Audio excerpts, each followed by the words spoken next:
श्री राम जय जय राम। श्री राम जय जय राम। श्री राम जय राम। बोलिए साहब रामचंद्र महाराज की जय।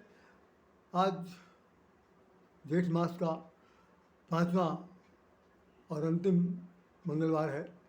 इसके बाद अब अगले वर्ष ही इस जेठ मास की श्रृंखला में मंगल की श्रृंखला में बातचीत की जा सकेगी। आज हम लोग यही कहना चाहते थे कि हनुमान जी के चरणों में दो शब्द जो कहा जाए वो इतना कारगर हो, इतना जीवनग्राही होना चाहिए कि कम से कम उनके चरित्रों को अपने जीवन में ढाल सकें, अपनी अपनी बात को कह सकें। अच्छा, इतना सब कुछ कहने से पहले मेरे मन में एक बात आ रही है कि मैं अपनी पुस्तक का एक पद जरूर सुना दूं, अन्यथा एक बहुत बड़ा अन्याय होगा कि कम से कम हमारी किताब जो हनुमान जी को ही समर्पित है, हमने उस किताब से कोई भी पद आप लोगों को नहीं सुनाया, तो वो सुनाने की मेरी इच्छा है और मैं उसको ज़रूर आपको सुनाऊँगा। आज मैं आपको ये बताना चाहता हूँ कि पिछले मंगलवार को जो चौथा मंगलवार हुआ उसमें हमने खासतौर से हनुमान जी के चारित्रिक विश्लेषण में ये बताया था कि उनके जीवन में कहाँ कहाँ पर लघुता का प्रयोग हुआ, किस जगह पर वो लघु बनते हैं, किस जगह पर दीर्घ बनते हैं, किस जगह विशाल काय बन जाते हैं और कहाँ पर वो अपने अपने अस्तित्व का परिचय देते हैं। ये हमने कल पिछले दिनों हमने पढ़ा। आज मैं सिर्फ ये बताना चाहता हूँ कि हनुमान जी ये बताना चाहते हैं कि उनका राजनीतिक पक्ष कितना प्रबल है। आज उनके उनके उस कूटनीति की बड़ी आवश्यकता है कि भाई जैसे जिस वक्त वो हनुमान जी वहाँ पर लंका में प्रवेश करने के बाद जितने भी उनके व्यवधान आए उन सारे व्यवधानों को दूर करते हुए अपना जो लक्ष्य था वो पूरा किया। माता जानकी से मिले, भगवान राम की दी हुई अंगूठी उनको दिया और उनको आश्वासन दिया कि कछुक दिवस जननी धर धीरा, कछुक दिवस जननी धर धीरा, कपिन सहित यही है रघुवीरा, निश्चर मार तो ही लई जई है, ये नारद आदि स्वयंपुर सुयस गई है। तो यह है कि सब नारद आज सब लोग मिलकर के सब लोग योगदान करेंगे। तो निश्चर मार तो ही लई जई है, नारद आदि ब्रह्मपुर जसु गई हैं। यह है इस तरह का चौपाई इसमें लिखी हुई है कि नारद जी साहब ब्रह्मलोक में गुणगान करेंगे, हनुमान भगवान राम के गुण का चर्चा करेंगे। तो आएंगे ले जाएंगे, आश्वासन दे दिया। उसके बाद उन्होंने वहाँ पर तोड़ फोड़ की, लंका जलाई, अपना क्या नाम फल ग्रहण किया, क्या सभी बातें आप लोगों ने सबने कथा सुन रखी।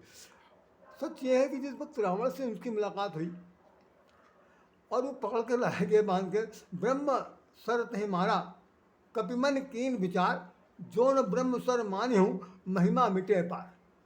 हनुमान जी सोचने लगे कि अगर ये ब्रह्मांड पे चला दिया है और हमने उसकी अवहेलना करी, हम उसके में नहीं बनते हैं, तो ब्रह्मा जी के ब्रह्मास्त्र का, ब्रह्मा जी के जो द्वारा जो ये उपलब्धि है उसकी बहुत बड़ी अपमान होगा। तो उसका सम्मान रखने के लिए वो उनके नाक पास में बन जाते हैं और वो ये कहते हैं रावण के सामने कि मोह न कछ बांधे कर लाजा, कीन चहो निज प्रभु के काजा। देखिए ये सूत्र है बहुत बड़ा कि हम अपने भगवान के काम के लिए यहाँ पर आए हैं और उस काम के लिए अगर मुझे बंधक बनाया गया, मैं बंदी बन गया हूँ, तो भी मुझे किसी प्रकार की कोई भी बेइज्जती नहीं महसूस हो रही। बिल्कुल मोह न कछ बांधे कर लाजा, मुझे किसी प्रकार के बंधन नहीं। तो फिर हनुमान जी का जब उनसे वार्तालाप होती है रावण से, तो रावण से उन्होंने कहा कि रावण ने पूछा कि आपने हमारे सारे जितने भी यहाँ पर रक्षक थे उन सबको मारा क्यों?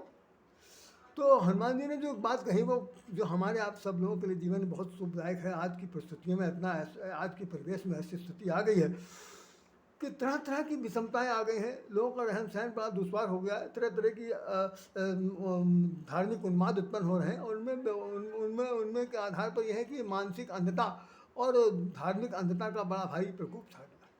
और ऐसी स्थिति में और जो गुनाहगार हैं, वो जो बिनागार हैं, वो सब लोग अपने इस तरह से ताड़ित प्रताड़ित हो रहे हैं। तो हनुमान जी जिस वक्त बंधक बनाकर लाए गए और रावण ने उनसे पूछा कि तुमने हमारे सैनिकों को क्यों मारा, अक्षय कुमार को क्यों मारा, उनका पुत्र को मार दिया, तो वो भगवान हनुमान जी क्या कह रहे हैं कि सब कह दे हैं परम प्रिय स्वामी, सब कह दे हैं, सभी की देह बहुत प्रिय है। भाई हमें भी दर्द होता है, हमें भी चोट लगती, कोई मुझे थप्पड़ मारे तो मुझे चोट तो लगेगी। और ये आपके जो रक्षक थे इन लोगों ने मेरे पर प्रहार किया। तो जो प्रहार किया तो प्रहार का बदला भी तो प्रहार होना चाहिए। जैसे हम लोग कहते हैं ना tit for tat, tit for tat, पत्थर का जवाब ईंटे का जवाब पत्थर से दिया जाएगा। जैसे हमारे विवेकानंद भी कहते हैं, सुभाष चंद्र बोस भी कहते थे कि भाई जब कोई आदमी आपको इतना ज़्यादा प्रताड़ित करेगा तो कम से कम आपको हाथ उठाना ही पड़ेगा। और ऐसी ये बात हमारे रामचरितमानस में हर जगह जगह पर लिखी है। भगवान राम भी यही करते हैं कि भाई अगर 2 बार 3 बार 4 बार नहीं तो सही 3 बार तो विनय कर दिया, प्रार्थना कर दिया, चौथी बार उन्होंने भी कह दिया। हमने छोटे भाई लक्ष्मण से कहा लक्ष्मण बाण सरासन आनु सो सहु बारिद बिसिक के सानु। ये जो समुद्र है, ये समुद्र क्या समझ रहा अपने आप को, बाण लाओ मुझे, अभी मैं अग्निबाण छोड़ करके सारे समुद्र को सुखा देता हूँ। मतलब क्रोध की आवश्यकता तब हुई जब ये हुआ कि भाई आपकी आपकी मचलता, आपकी ढिठाई जब बिल्कुल चरम सीमा पार हो जाए और हमें मानसिक रूप से ताड़ना प्रताड़ना की अनुभूत हो, तो हमें कुछ न कुछ करना चाहिए।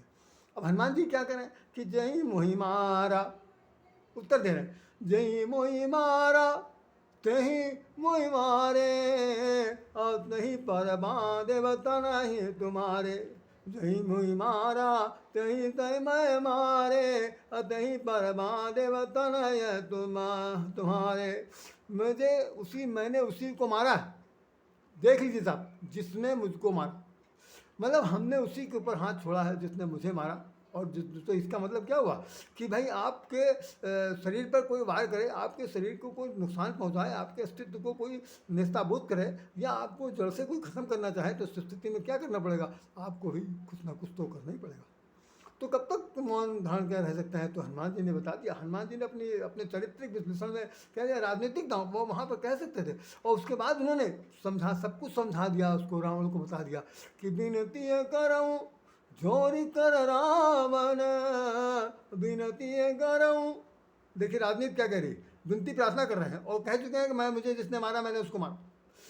तो विनती करऊँ जोरी कर रावण, सुनहु मानत जी मोर सिखावन। हमारी तरफ से एक विनती सुन लीजिए, आप लंकापति हैं, स्वामी हैं, आप सब कुछ हैं, तो मेरी तरफ से प्रार्थना है, मैं विनती कर रहा हूँ कि सुनो मानता जी मोर सिखावन। अभिमान छोड़कर, अहंकार छोड़कर, घमंड छोड़कर, गर्व छोड़कर अब जरा एक बात मेरी सुन लीजिए कि क्या करना कि तासव बैर, भाई अपनी तरफ से कहे जा सकता, तासव बैर कबहू नहीं कीजय, अमोरे कह जान किए दीजय। मेरे कहने से जान की दे दीजिए।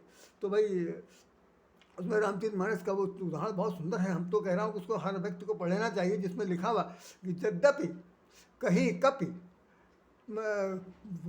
अतिहित मानी, यद्यप कहीं कप अतिहित मानी विरत विवेक न सानी, इस तरह करके लिखा हुआ जिसमें कि उन्होंने बहुत ही वैराग्यपूर्ण, बहुत ही नीतिगत सभी बातें सनी हुई बात कही, वाणी कही कि यद्यप कहीं कप अतिहित मानी परम विवेक विरत न सानी, विवेकपूर्ण बात कही। लेकिन रावण को नहीं समझना होता, नहीं जो आदमी पहले से पूर्वाग्रह पीड़ित हो, अंधा हो, समझ सका हो कि मैं ये हमारा दुश्मन है, भले इसका दुश्मन होना हो, लेकिन वो पहले से मन में बैठा दिया गया हो, ऐसी बात बता दी गई हो कि नहीं साहब यही तुम्हारा दुश्मन है, तो वो शत्रुता का भाव लेकर के जब आदमी कोई जिएगा तो किसी दूसरे की बात मानेगा ही नहीं, कभी भी नहीं मान सकता, किसी की मत नहीं मान सकता। उसकी मानसिकता यहीं पर आकर के ठिठक कर रुक जाती है। तो ये हुआ कि वो हंस पड़ा और उसने कहा कि मृत्यु ने हम ही मिला कभी गुर बड़ ज्ञानी, बोला बिहसी महाअभिमानी, हम ही मिला कभी गुर बड़ ज्ञानी। ये हालत देखिए, ये बंदर का बच्चा आज चला है मुझको शिक्षा देने के लिए, मेरा गुरु बना हुआ है, और वो बहुत ज़ोर से हट्टहास करके हंसा। तो साथ साथ उसने, जबकि उसको नहीं मालूम है, बात का नहीं है कि हनुमान जी ही उसके गुरु हैं, सब भगवान शंकर की उपासना करता है, भगवान शंकर का वो पुजारी है और वो गुरु शिष्य की परंपरा निभा रहा। लेकिन इस वक्त भगवान शंकर हनुमान जी के बंदर के रूप में है, तो बंदर को वह गुरु जी नहीं समझ रहा और कह रहा कि हमें मिला कपि, हमें मिला कपि गुरु बड़ ज्ञानी, बड़ा गुरु ज्ञानी बंदर मिल गया मुझे। तो साथ साथ उसने ये कह दिया, मृत्यु निकट आई खल तोरी, मृत्यु निकट आई खल तोरी। तो भाई तुम्हारी मृत्यु निकट आ गई। तो हनुमान जी ने कहा कि उल्टा हुई है कहा हनुमाना, उल्टा हुई है कहा हनुमाना। तो हनुमान जी ने कहा कि तुम्हारा जो तुम कह रहे हो ठीक उसका उल्टा होगा। अर्थात होगा नहीं, कई बार हम लोग अंग्रेजी बात करते हैं, सेम टू यू, जो मैंने कहा उसी को तो पलट के तुमको जवाब दे दिया गया। तो उसने कहा तुम्हारी मृत्यु निकट आई है। तो हनुमान जी कहा उल्टा हुई है, जस्ट इसी का उल्टा होगा, तुम्हारी मृत्यु होने जा रही है। और फिर उसके बाद सब लोग आए और देखा कि भाई विभीषण भी आ गए, उन्होंने बंदर को कि पूंछ में आग लगाने की बात हुई, सब जला, जैसा हमने पिछले दिनों बताया, आग लगा दी गई, जल कर सुहा हो गया, सब खत्म। अब हनुमान जी महाराज जो हैं वो अब लंका से वापस लौट रहे हैं। तो हमारे स्वामी रामकृष्ण महोपाध्याय ने एक बार बताई थी कि जिस वक्त वो चले थे तो चलत महाधुनि गर्जस भारी, जिस वक्त वो वहाँ से चले तो बहुत बड़ी तेज़ी से गर्जना की। उनके गर्जना करने से तमाम सारी जो वो लंका में गर्भवती स्त्रियाँ थी उनके गर्भपात हो गए। तो उन्होंने उनसे पूछा गया हनुमान जी से कि आपने ऐसा क्यों किया। तो उन्होंने कहा मैंने सिर्फ इसलिए किया कि अब इसके बाद निशाचरों की जनरेशन ना आने पावे, जो जहाँ वहीं पर समाप्त हो जाना चाहिए, इसलिए गर्जना करके गर्भपात करा दिया ताकि उनका भी समापन हो जाए, जड़ से ख़त्म कर दिया जाए। इसलिए मैंने लंका में ऐसी कार्य करके मैं आया हूँ। और फिर रामचंद्र जी से हनुमान जी का मुलाकात हुई, दोनों ने एक दूसरे को पूछा, हालचाल पूछा। और फिर देखिए राजनीति के साथ जरा सामाजिक चित्रण में क्या परिचय कराते हैं। भगवान ने कहा कि जानकी जी वहाँ रह रही हैं, कैसे रह रही हैं, कहा कैसे राहत करे कृपा, ऐसे चौपाई लिखी हुई, सीता जी यहाँ पर लंका में रह करके कैसे निवास करती, क्या करती हैं। तो नाम पहाड़ दिवस निस ध्यान तुम्हारे कपाट, लोचन जल दिन तंत्रिता प्राण जाए कई बाट। तो भाई वो तो आपके नामों का ध्यान लगाए हैं और ध्यान लगा करके हल पर आपका ही नाम स्मरण करती रहती हैं। मानो ऐसा लगता है कि उनके नेत्रों में ताला लगा हुआ है और ध्यान में ताला लगा और वो प्राण निकल नहीं सकते। तो भगवान राम ने बड़े आश्चर्य से पूछा कि भाई हमारा जो सुमिरन करेगा उसको कोई कष्ट हो सकता है। तो हनुमान जी ने कहा कि कष्ट तो नहीं हो सकता, लेकिन यहाँ क्या है, खास बात क्या है, हम आप लोगों ने बहुत बार सुंदरकांड पढ़ा होगा, बहुत बार सुंदरकांड पढ़ा होता, लाखों बार लोगों ने पढ़ सकता। लेकिन एक बात उसमें देखिएगा, भगवान हनुमान जी क्या कह रहे हैं, ये सामाजिक परिवेश की चर्चा है जो सांस्कृतिकता से जुड़ी हुई। उसमें वो लिखते हैं, क्या लिखा, कहा हनुमंत विपद प्रभु सोई, जो तव सुमिरन भजन न होई। हनुमान जी ने कहा कि हे भगवान, उसी को जीवन में कष्ट होता है जिसके जीवन में आपका भजन कीर्तन नहीं है। तो भगवान ने कहा कि आप सीता जी को क्या कह रहे, सीता जी प्रारंभ में आपको कहाँ भजन करेंगे। वो तो ये कह रही थी, अशोक वृक्ष से कह रही थी कि सत्य नाम कर मम अर तोरा, सत्य नाम करो, मैं अपना नाम सत्य करो, अशोक वृक्ष हो तो मेरा शोक दूर करो और ऊपर से अंगार गिराओ ताकि मैं जल कर भस्म हो जाऊँ। तो जब आदमी के अंदर जड़ता की बुद्धि आ जाए और जड़ से बात करना शुरू कर दे, भगवान उसकी आंखों उससे ध्यान से दूर चला जाता है। तो ऐसी स्थिति में जानकी जी को तो हमने आपकी कथा सुना दी, आपका भरा वेदना दूर हो गया, अब वो आपके आने की प्रतीक्षा कर रहे हैं। भगवान ने कहा चलो तो अब विलम्ब कहीं काज, अब विलम्ब क्यों करना चाहिए, इस प्रकार से चलते हैं और लंका विजय प्राप्त किया गया जैसा हम लोगों ने कथा कहानी बोली।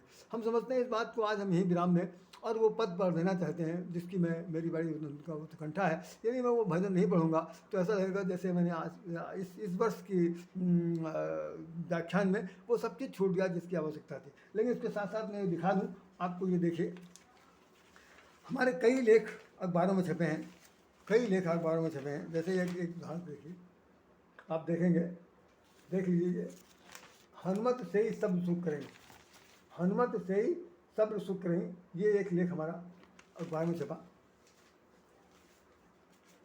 तुम रक्षक काहू को डरना, ये भी अखबार में मेरे छप चुका है, तुम रक्षक काहू को डरना। और तीसरा एक लेख है कि देवताओं में सबसे श्रेष्ठ कौन है, हनुमान जी महाराज, देवताओं में श्रेष्ठ सबसे बड़े हनुमान जी महाराज। ये इस तरह से हमारे 3-4 लेख छपे हैं। और इन लेखों के बाद मैं वो पद छोटा सा सुना देता हूँ, आप लोग सुन लीजिए, बड़ी कृपा होगी। और इसके साथ मैं आपसे विराम चाहूँगा और आपकी प्रतिक्रिया तो नहीं कह सकता, जैसा चाहें आप कर लीजिएगा। तो सुनिए, मैं सुना रहा हूँ। अंजनी पुत्र कृपायव की जय, अंजनी पुत्र कृपायव की जय, दुख दोष निवारत जनकी प्रभु तुम मोसो काहे खीजे, दुख दोष निवारत जग किय प्रभु तुम, मोसो काहे खीजे, मोसो काहे खीजे प्रभु जी, मोसे काहे खीजे। अंजनी पुत्र महा कृपायब कीजे, अंजनी पुत्र कृपायब कीजे, अंजनी पुत्र कृपायब कीजे। संसार अपार ग्रसित कलिमल से, लोग भोग रस छीजे, संसार अपार ग्रसित कलिमल से, लोग भोग रस पीजे।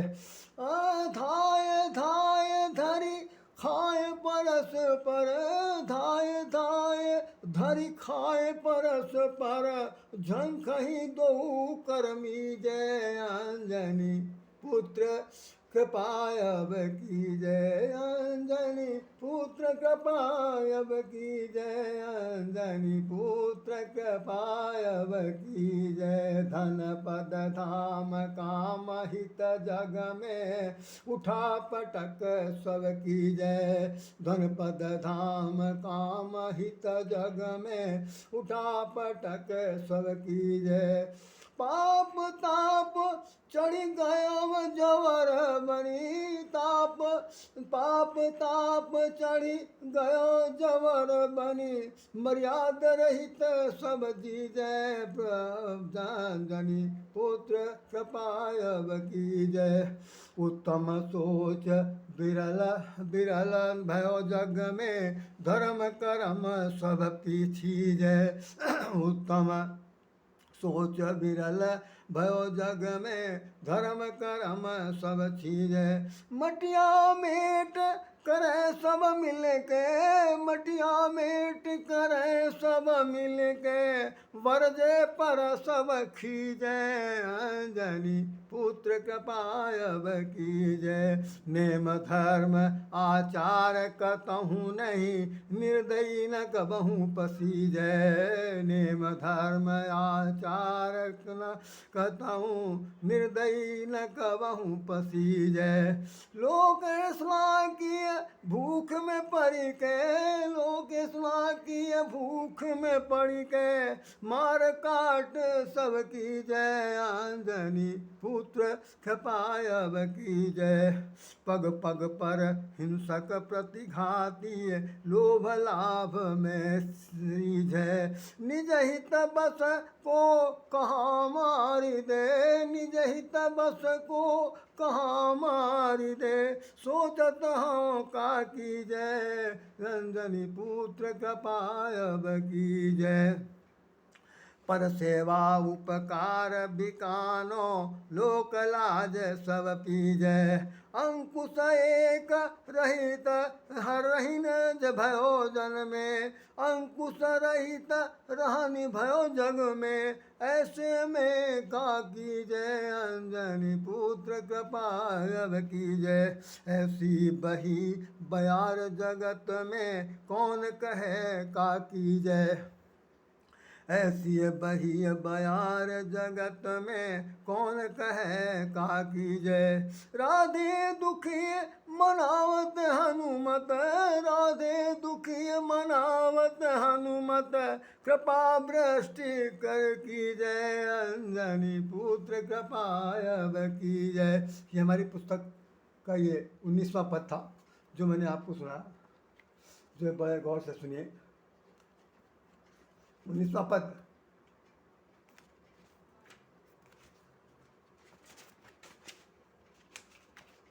उन्नीसवां पद है और पृष्ठ संख्या 46। तस्मै श्री गुरुवे नमः, तस्मै श्री गुरुवे नमः भाग 2 और पृष्ठ संख्या 46 पर ये पद लिखा हुआ। आप लोग उसे पढ़िए, सुनिए, देखिए और लाभ लीजिए। इन्हीं शब्दों के साथ मैं चाहूँगा भगवान हनुमान जी महाराज आप सब लोगों पर कृपा करें। हमसे कोई किसी प्रकार की कोई त्रुटि हो तो राज श्याम राधे आप सब लोगों से हृदय से नमन करते हुए क्षमा चाहता है और चाहता है कि जब तक